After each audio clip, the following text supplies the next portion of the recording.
శ్రీమాత్రే నమః, శ్రీ గురుభ్యో నమః. తదుపరి వృశ్చిక రాశి. వృశ్చిక రాశి వారికి సంబంధించి మార్చి 15 నుండి ఏప్రిల్ 15 ప్రాంతం వరకు కూడా ఎలా ఉండబోతుంది, ఎలాంటి రెమెడీస్ తీసుకుంటారు, ఎలాంటి మంత్రపఠనం చేస్తారు, అసలు వారి యొక్క పరిస్థితి ఏమిటి, ఈ యొక్క సూర్యగ్రహ మీన సంక్రమణం చేసే కాలంలో ఎలాంటి ప్రతిఫలాలు ఉంటాయనే విషయాన్ని ఇప్పుడు మనం తెలుసుకుందాం. సాధారణంగా విద్యార్థి దశలో ఉన్నటువంటి వారికి కొంతమంది విద్యార్థులను చూస్తే ఎప్పుడు కూడా ఫస్ట్ ర్యాంక్ రాదు, చదువుతాడు 80-90 మార్కులు వస్తాయి. అలాంటి వాళ్ళు గట్టిగా ఫైనల్కి వచ్చేసరికి గట్టిగా ప్రిపేర్ అయిపోయి కొడతారు కుంభస్థలం. అలాంటి వాళ్ళు ఈ వృశ్చిక రాశి వాళ్ళు. స్త్రీలు కూడా, గృహిణులు కూడా కనిపించకుండా ఎప్పుడన్నా ఖర్చు చేసుకోమని ధనం ఇస్తే కూడా దాచిపెట్టి ఇంట్లో ఉన్న యజమాని కష్టాల్లో ఉన్నప్పుడు ఆ ధనం సహాయం చేస్తారు. ఎంత ఆశ్చర్యంగా ఫీల్ అవుతారో తెలుసా అండి ఇలాంటివి చేసినప్పుడు. అలాగే ఉద్యోగస్తులు, వ్యాపారస్తులు ఎవరైతే ఉన్నారో వారికి సంబంధించి ఆరోగ్య సమస్యలు ఏవైనా ఇబ్బంది పెడతాయి. ఎప్పుడు కూడా గతాన్ని నెమరేసుకొని ఆ సమయంలో ఇలా జరిగింది, మళ్ళీ అలాంటి పరిస్థితి వస్తే, ఉద్యోగం కనుక పోతే, బయట పరిస్థితులు బాగాలేవు కదా, ఈ సమయంలో ఉద్యోగం పోతే సెక్యూర్డ్గా మన దగ్గర ధనం ఉందా, ఏమైనా ఫిక్స్డ్ డిపాజిట్స్ ఉన్నాయా, ఇలాంటి ఆలోచన ధోరణితో అధికంగా ఉంటారు. తొందరపడి ఏ వస్తువుని కూడా, అంటే భారీ వస్తువులు ఏవి కూడా కొనడానికి ప్రయత్నించరు. ఉన్న వాటిలో సర్దుకుందాం, వన్ ఫైన్ డే మనకు కావాల్సినటువంటి వస్తువులు కానీ అవన్నీ కూడా సెక్యూర్డ్గా ఉన్నప్పుడు కొనుక్కుందాం అని ఆలోచిస్తారు.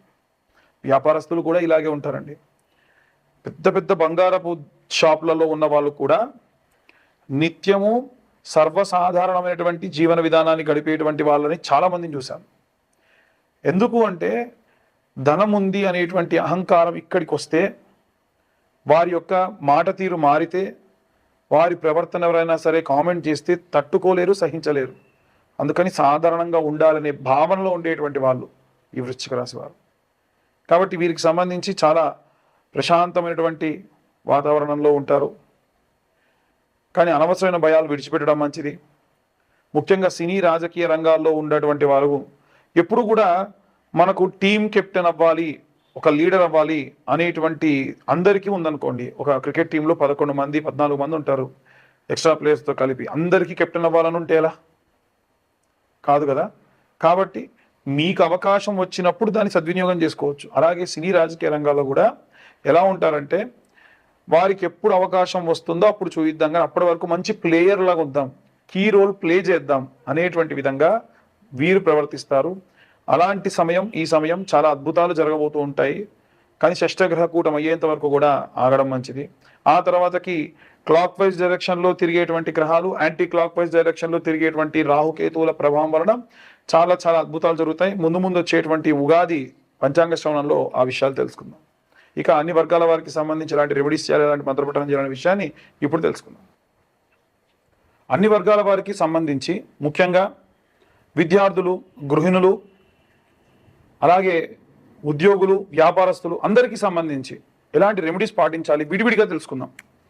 ఈ యొక్క సూర్యగ్రహం మీన సంక్రమణం కాలంలో విద్యార్థులు బ్రాహ్మీ ముహూర్తంలో అధమంలో అధమం ఒక్క సూర్యుడి యొక్క వారమైనటువంటి ఆదివారం నాడైనా సరే ఆవు నెయ్యితో దీపం పెట్టండి. ఆదిత్య హృదయం అనేటువంటిది ఉంటుంది, మీరు అది యూట్యూబ్లో కొడితే వస్తుంది, అది పిల్లలకు వినిపించండి. అలాగే వీలైతే సూర్యాష్టకము అని ఉంటుంది. ఆదిదేవ నమస్తుభ్యం ప్రసేదం భాస్కర, దివాకర నమస్తుభ్యం ప్రభాకర నమోస్తుతే. ఆదివారం నాడు పిల్లల్ని ఎట్టి పరిస్థితుల్లో 9-10 దాకా పడుకోనివ్వకుండా ఉదయాన్నే లేపి వీలైతే సూర్యుడి దగ్గర, ఎందుకంటే వారం అంతా కూడా వారు పాపం ఏ సమయానికి లేస్తారో, అసలు సూర్యుడిని ఆస్వాదిస్తారో లేదు తెలియదు, కానీ ఆదివారం నాడు మాత్రం ఉదయం 6:30 నుండి 7:30 ప్రాంతం వరకు కూడా ఆ సూర్యుడి కిందే ఆడుకోమనండి. సరదాగా ఇప్పుడు నేను చెప్పేటువంటి ఈ సూర్యాష్టకం చదువుకుంటూ ప్రశాంతంగా తిరగమని చెప్పండి. దాని వలన వారికి విటమిన్ డి ఒకటి వస్తుంది, చదివినటువంటిది బాగా గుర్తుంటుంది. ఈ రెండు కూడా బాగా సహాయపడతాయి. ఇక ఇంట్లో ఉన్న గృహిణులు అభిరామి స్తోత్రం అంటుందండి, చాలా బాగుంటుంది అమ్మవారికి సంబంధించి. అభిరామి స్తోత్రం, ఈ స్తోత్రము ఈ నెల రోజుల్లో అంటే మార్చి 15 నుండి మనకు ఏప్రిల్ 15 వరకు కూడా ఈ సూర్య సంక్రమణం మీన సంక్రమణం అవుతుంది. కాబట్టి ఆ సమయంలో గనక చదవడం విశేషమైనటువంటి శక్తినిస్తుంది. ఇక ఉద్యోగస్తులందరూ కూడా నృసింహ కరావలంబ స్తోత్రం అని ఉంటుందండి, ఆ స్తోత్రం చదువుకుంటే మంచిది. అలాగే వ్యాపారస్తులు ఎవరైతే ఉన్నారో వారు కుబేర మంత్రం ఉంటుంది. యక్షాయ కుబేరాయ వైశ్రవణాయ చ ధనధాన్యాధిపతయే ధనధాన్య సమృద్ధయే అనేటువంటి మంత్రం ఉంటుంది. ఈ యొక్క మంత్రాన్ని పఠనం చేయడం చాలా చాలా శ్రేష్టం. ఇక మనకి ఈ యొక్క గృహిణులు, ఉద్యోగస్తులు, విద్యార్థులు, వ్యాపారస్తులతో పాటు సినీ రాజకీయ రంగాల్లో ఉండేటువంటి వారు ఉంటారు. వీరు రాజశ్యామల యాగం చేయించుకోవడం మంచిది. రాజశ్యామల యాగం కాకపోయినా రాజశ్యామల సంబంధించినటువంటి పారాయణం ఉంటుంది. ఎవరన్నా మంచి బ్రాహ్మడు ఉంటే ఆ బ్రాహ్మణ్ణి మీ ఇంట పిలిపించి ముందు కూర్చునే ముందే ఆయనకి ఎంతో కొంత దక్షిణిచ్చి కూర్చోబెట్టి, దాన్ని వరుణి అంటారు, అంటే దానం చేసిన తర్వాతకి పని చేయించుకోవడం బ్రాహ్మడితోని విధానం అన్నమాట.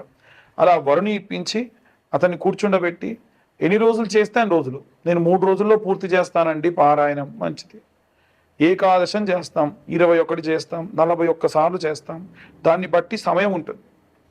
ఆ విధంగా రాజశ్యామలకు సంబంధించినటువంటి దేవతకు సంబంధించినటువంటి పారాయణం చేయించుకోండి, విశేష సత్ఫలితం ఈ యొక్క సినీ రాజకీయ రంగాల వారికి కలుగుతుంది. ఇంకా ఎవరైతే వివాహం కోసం ఎదురు చూస్తున్న వాళ్ళు, వచ్చే ఆగస్టు ప్రాంతం, నవంబర్ ప్రాంతం చాలా అనుకూలంగా ఉంటుంది. కాబట్టి అమ్మాయిలైతే వరపాశుపతము, అబ్బాయిలైతే కన్యాపాశుపతం అనేటువంటి రుద్రాభిషేకం, రుద్రహోమం ఉంటుంది. ఈ హోమానికి పూజకి కలిపి ఎవరెవరు ఒక్కొక్కరు ఒక్కొక్కలాగా ఛార్జెస్ చెప్తున్నారండి అంటున్నారు.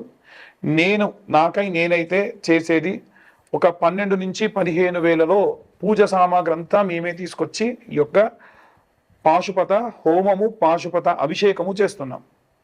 ఇక ఎవరికైతే డివర్స్ కేసులు కానీ, కోర్టు కేసులు కానీ, గొడవలు కానీ విపరీతంగా ఉండి మా వల్ల కావట్లేదు అండి అనుకున్న వాళ్ళు సామూహికంగా వీలైనా సరే చండీ హోమాలు చేయించుకోండి. ప్రతి అమావాస్యకి కూడా మేమే చండీ హోమాలు చేయిస్తున్నాం.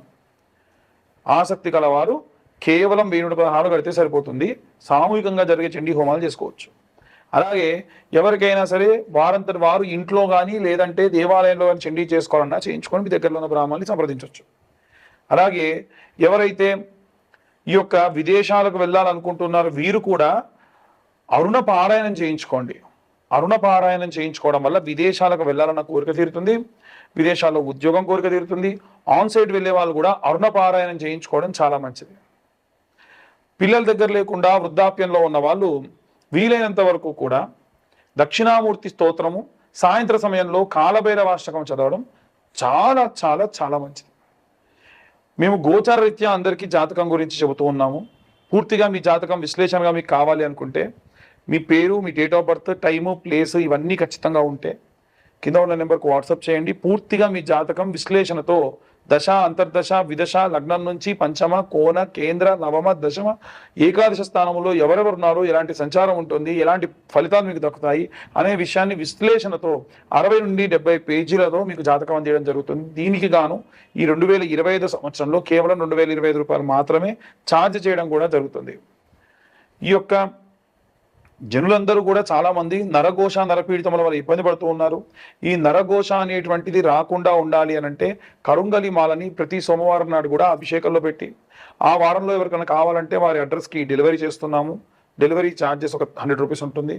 ఈ కరుంగలి మాల గోత్రనామాలు కనుక పంపిస్తే ముందుగా సోమవారం కంటే ముందు మీ గోత్రనామాలు చదివి మరీ కరుంగలి మాలకి అభిషేకం చేయించి రుద్రాభిషేకం చేయించి మీకు పంపించడం జరుగుతుంది. పూజాది క్రతువుకు ఛార్జ్ లేదు, కరుంగలి మాలకు మాత్రం 1116 ఛార్జ్ చేయడం జరుగుతుంది.